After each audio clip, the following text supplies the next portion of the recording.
Alright, so right now the basic idea is to stay away from everything and make it so that you are not going to be the target at all.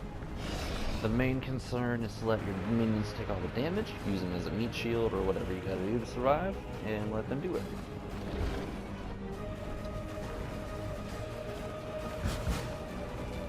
Basically, every few steps I cast a little bit of my mages to see what's going on and see if they can see what's ahead of me, a little bit ahead screen. They shoot about 2 screens away, so they can see from far, and as you can see, it's got crushed pretty bad actually, so I might end up needing some life. But you can still overwhelm, as long as you just keep casting. Really, you want to try to keep them away from the monsters as well, but as long as you keep overwhelming, it shouldn't be a problem. You should be able to take them out pretty quick.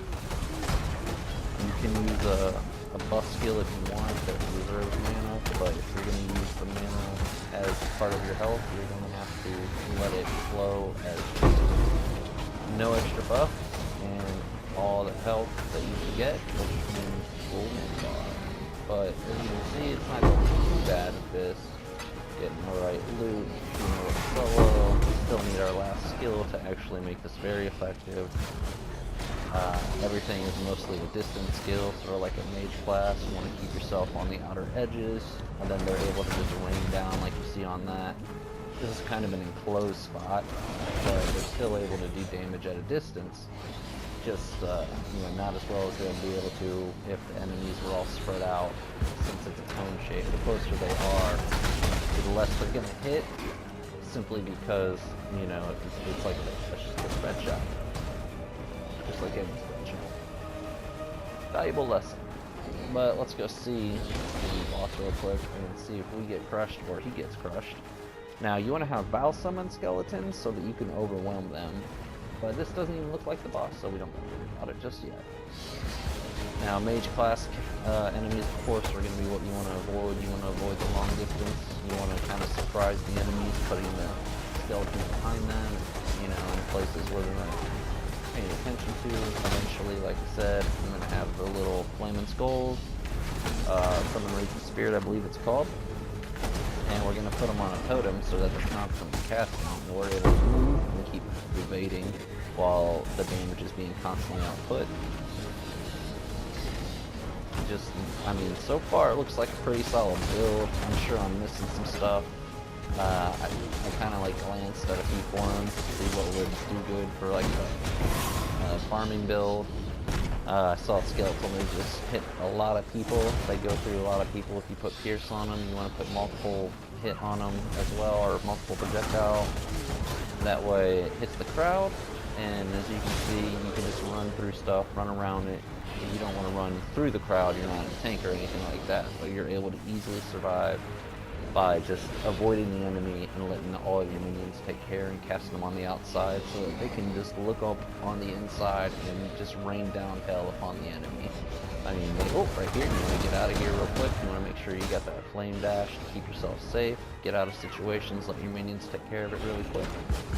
Cast them right in doorways so they can shot all the way in. Sometimes you can cast them right here, they'll walk in themselves, but they really don't walk too far. They're mostly turret type minions. They do a pretty good amount of damage though in the end if you focus all of your damage on minions.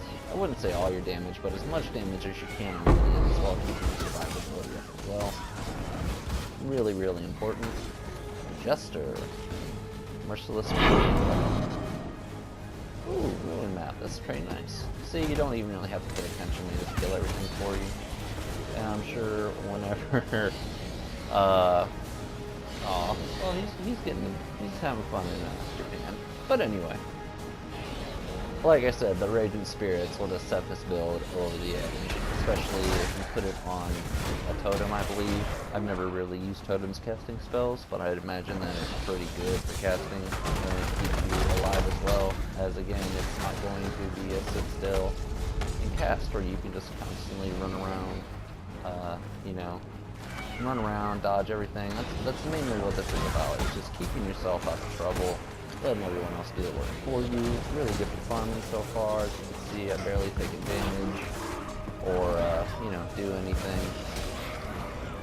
but it's actually really good. It's going pretty awesome here.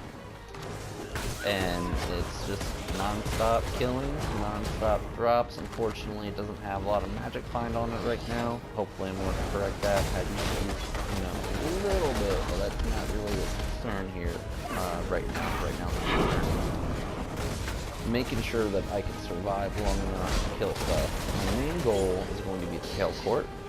It is going to have the recipe to where I can basically craft my own armor completely. I can replace my chest piece.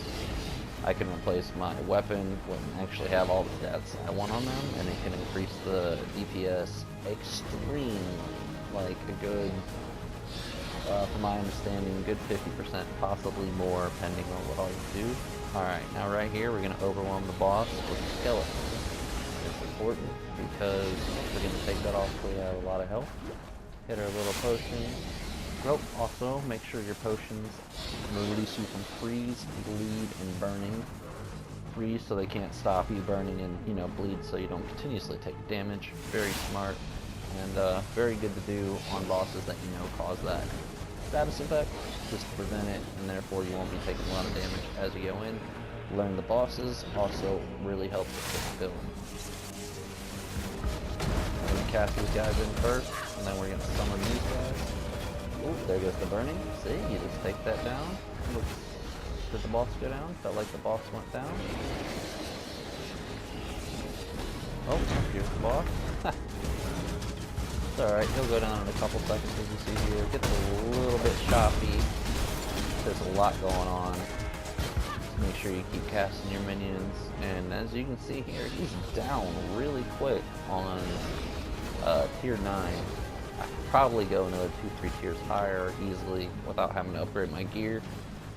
I could probably maybe even go up to 14. I'm not sure. Haven't got a map yet, but this looks like a pretty solid build just to avoid and kill and let everything take damage for you, deal damage for you, and just very simply make you money in the long run. As you're able to clear maps very quickly with this, especially around tier 5. You want to make those rare, maybe tier 6, make them rare, and then just run through. And then the enemies will tend to drop pretty good loot sometimes. I've made quite a few Exalt off this build, and it actually seems to work pretty well for me. Everything that I've got here, I've pretty much made just by working with this build.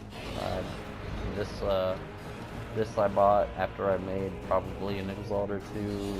This was, I don't even know, I think it's anywhere from 20 to 60 Chaos Orbs. These are getting in place, not important, but good for starter. I don't even remember how much they cost. I found them eventually, so I couldn't honestly tell you. Like I said, decks on these. The 2 slots on these, they both got the minion damage. One has movement speed, the other has attack speed and cast speed. And this one's important right here, the Spectre. And then this one, not so important. It's going to be important for now until I get 2 unset rings with the proper stats. But when I finally do, I'm going to have Lightning Ball with a Curse on hit, and then probably Elemental Weakness with multiple projectiles, so that it just spreads the curse all over. But anyways, this is, you know, Blunt Wrap, just showing you a little bit of a Necromancer build, kind of for the basics of, you know, just how to get by in this game. Peace.